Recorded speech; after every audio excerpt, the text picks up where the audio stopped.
A Texas man has become one of the latest people to be arrested and charged in the ongoing investigation into the violence that destroyed the Capitol on January 6 more than 2 years ago.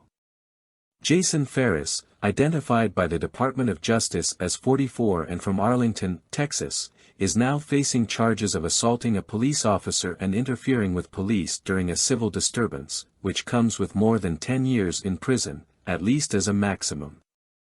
According to a statement by the Department of Justice, Ferris gave, while he was in the Capitol, the staff faced the outside of the building as soon as the rioters entered the building itself.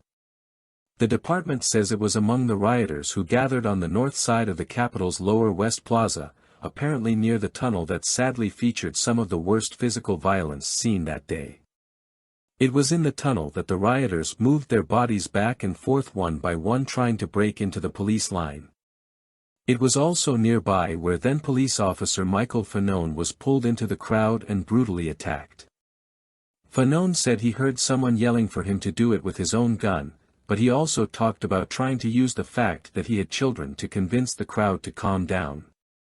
Other law enforcement officers who spoke about their experiences included Daniel Hodges and Aquilino O'Connell, who were wounded in the same area. The Department of Justice says that when Ferris was in this area, he spoke to the police, including the following options: "I know your family is proud of you, you fucking fag.